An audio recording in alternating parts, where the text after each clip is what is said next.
¿Qué tal amigos del Mundo en 7 días por 98.1 FM Mundo? Aquí arrancamos un nuevo espacio donde vamos a hablar sobre la negociación. Estamos haciendo contacto ya con Mendoza, Argentina, donde está Alejandro Guardi, experto en negociación, para poder hablar de varios temas que la semana anterior nos quedaron con puntos suspensivos, que hablamos de el reencuadre y la empatía. Alejandro, gracias por estar con nosotros y vamos un poco a retomar esto que esperamos nos logre alcanzar en este programa.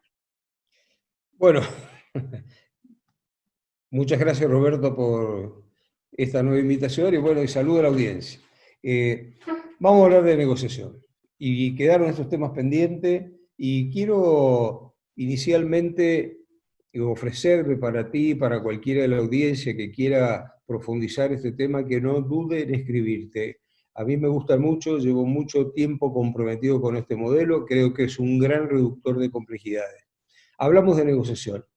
Voy a refrescar el concepto que para el modelo de la Universidad de Harvard es negociar, porque les recuerdo que la mente nuestra está, cuando hablamos de la palabra de negociación, muchas veces se va a los contratos, una compra-venta, sí, estamos negociando. Para este modelo, para mí, negociar es todo proceso de influencia. Digamos que cada vez que yo quiero persuadir a alguien de que haga algo, estoy frente a un proceso de negociación. Y cada vez que otro ser humano quiere que yo haga algo que el otro necesita, estamos frente a un proceso de negociación. Desde este punto de vista, digamos que es un proceso de persuasión. Quedamos la semana pasada en hablar de empatía un poco y hablar también de lo que es para mí una técnica fantástica que algunos autores hablan de el reencuadre, el arte de la vida.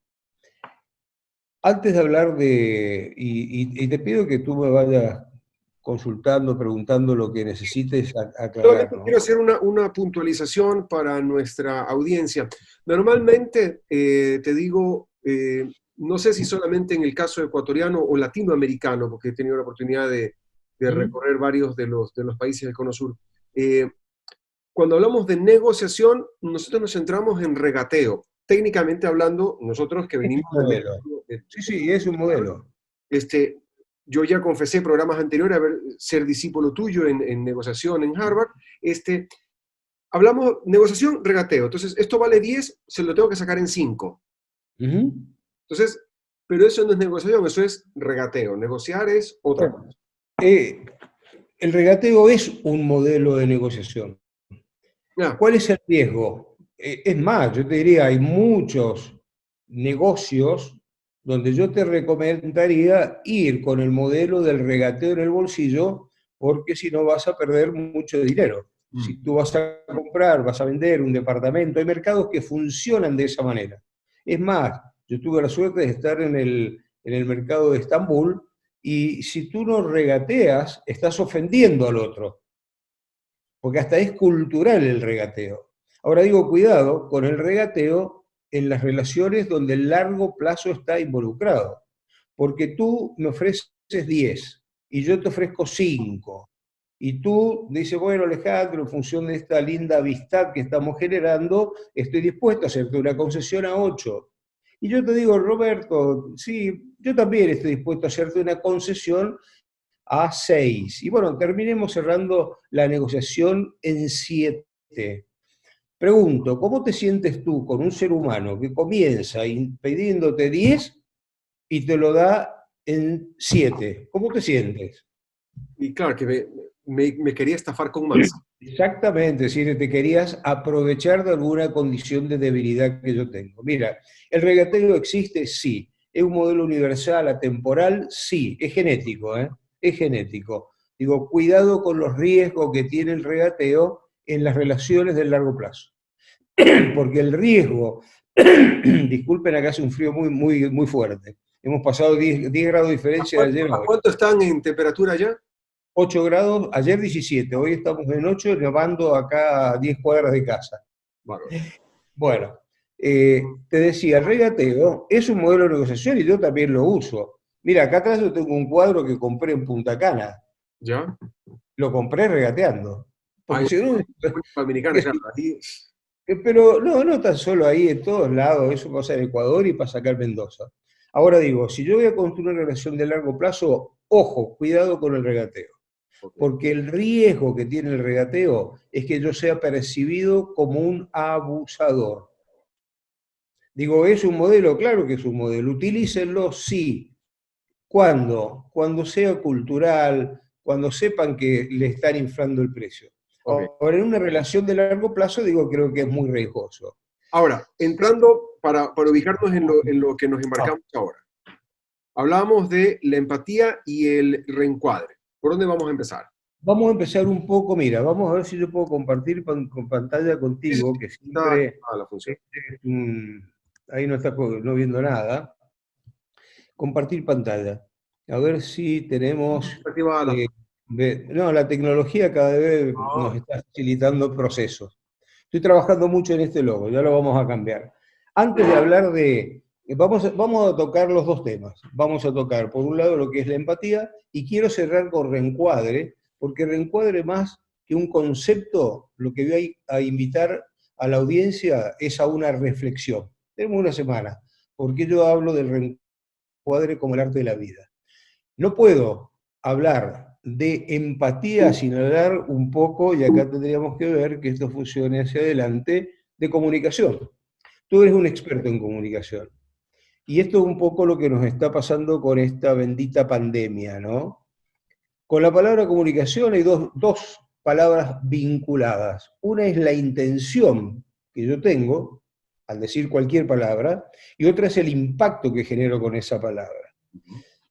Sin lugar a duda, en un proceso de negociación, de interacción humana, el impacto es el único que importa. Porque si yo estoy dialogando contigo y yo me siento Santa Teresita del Niño Jesús y tú me percibes como el lobo feroz, soy el lobo feroz. Los que estudian comunicación, y tú eres un experto, del impacto que yo genero en lo demás, solo el 7% lo generamos con la palabra que estoy utilizando. Y de la palabra también podemos hablar mucho, ¿no? De los significados que tienen las palabras. 38% lo estoy generando con la forma en que lo estoy diciendo, con la velocidad, la intensidad, modular, el lenguaje en general, la forma de decirlo. Y hay un 55% que yo lo estoy generando con mi cuerpo, con mi conducta no verbal. Hablamos de programación neurolingüística, Roberto. sí, así es. Bueno, hay neurocientíficos que han escaneado nuestro cuerpo, emitimos más de 700.000 señales. Imagínate la importancia que tiene estar frente a frente. En estos momentos solo estamos utilizando parte de ese 38% y el 7% que es la palabra. Nos perdemos el 55% restante. Esto tengámoslo muy, muy presente porque las palabras tienen distintos significados. Hay muchas palabras con las que hablamos los seres humanos que son ambiguas. Por ejemplo, ¿qué es hacer el esfuerzo necesario? Digo, mira, depende, ¿no? Depende de lo que entiendas tú por esfuerzo necesario y yo por... Y ojo, porque todas las organizaciones, mi experiencia de más de 20 años en negociación y 20 años en el mundo de las compañías privadas, me ha llevado muchas veces a estar frente a malos entendidos. Los malos entendidos es otro tema que podemos desarrollar, son muy fáciles de evitar si yo conozco el origen de los malos entendidos, porque muchas veces tenemos la falsa ilusión que con la palabra que estamos utilizando, los dos le damos el mismo significado. Por favor, regístralo para hablar de los malos entendidos. Ok, ¿Por lo qué? voy a Porque anotar. los malos entendidos a las organizaciones le cuestan muchísimo, muchísimo dinero. Y a todas les ha pasado, ¿eh? Un pedido de mar formulado que llegó de un país a otro en barco costó fortuna.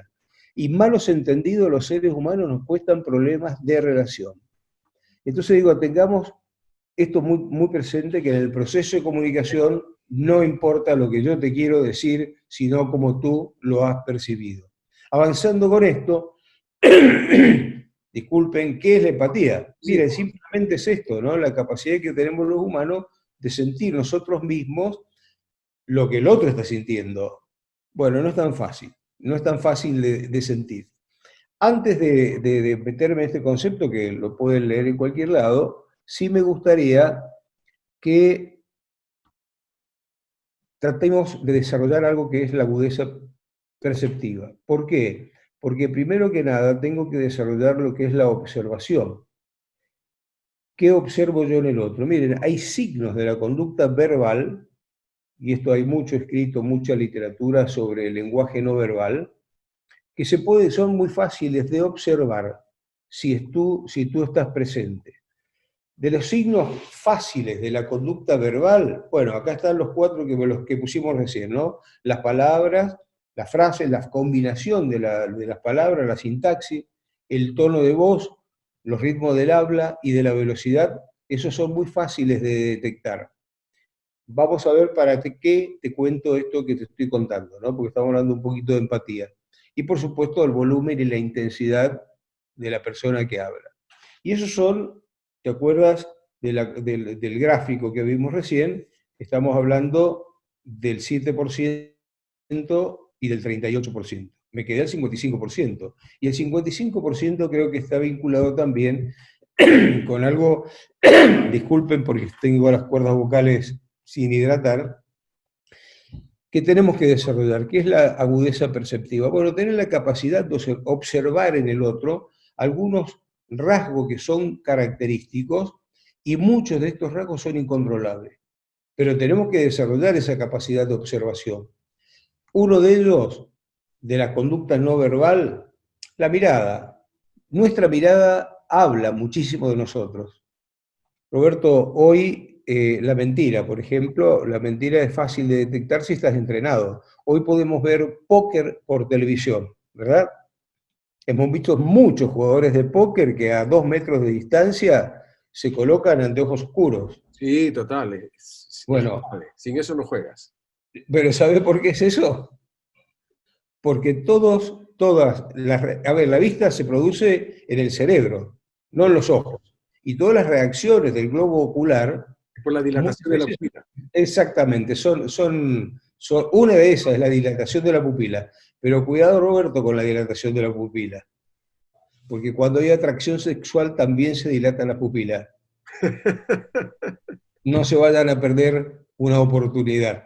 No, en realidad, en general, cuando hay atracción, si tú te fijas hoy que tenemos en Netflix, hay muchas películas donde todos los actores y las actrices tienen sus pupilas dilatadas. Está demostrado que las personas con las pupilas dilatadas son mucho más atractivas.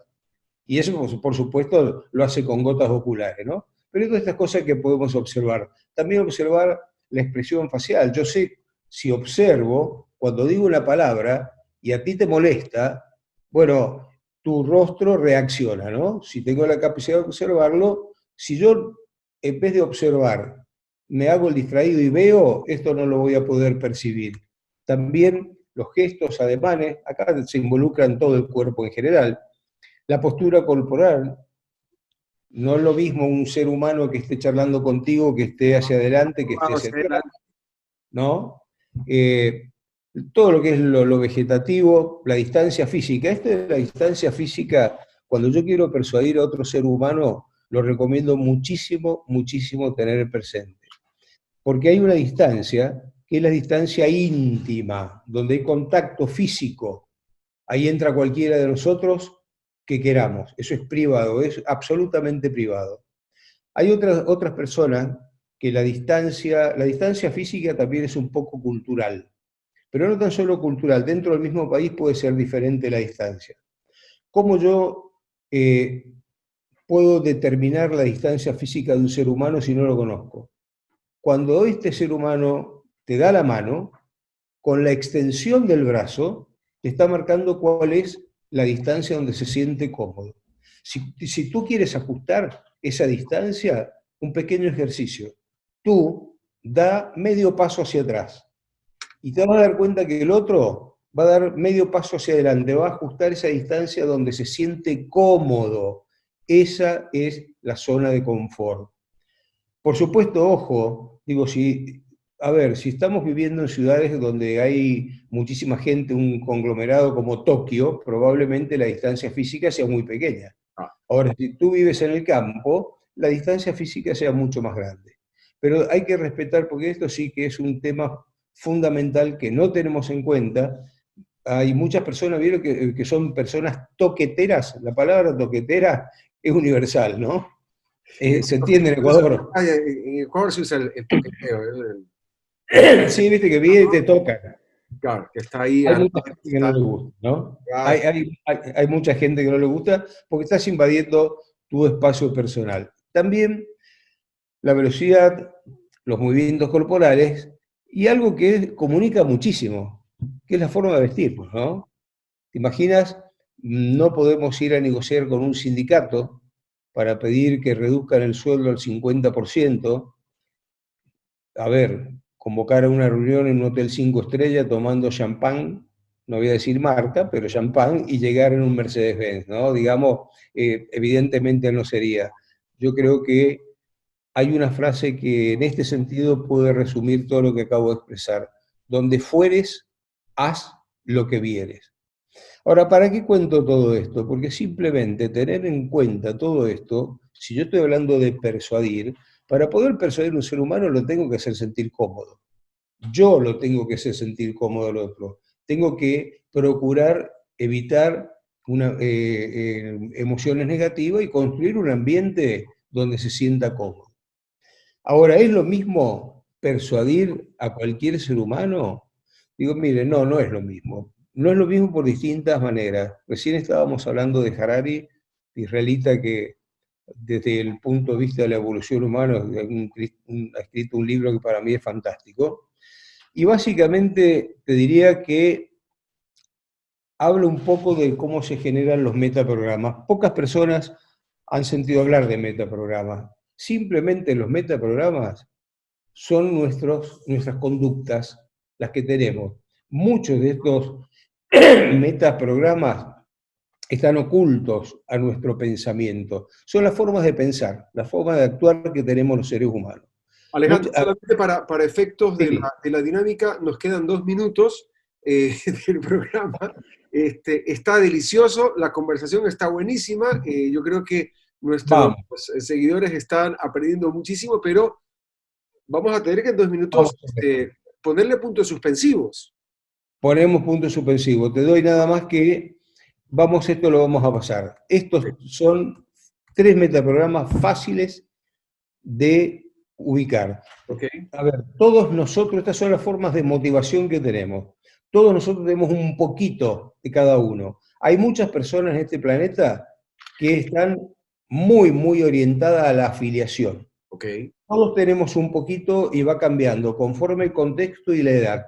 Te voy a dar un ejemplo pura, digamos, una persona que el 100% prácticamente de su vida la pasó motivada por la afiliación, es la Madre Teresa de Calcuta. ¿Ok?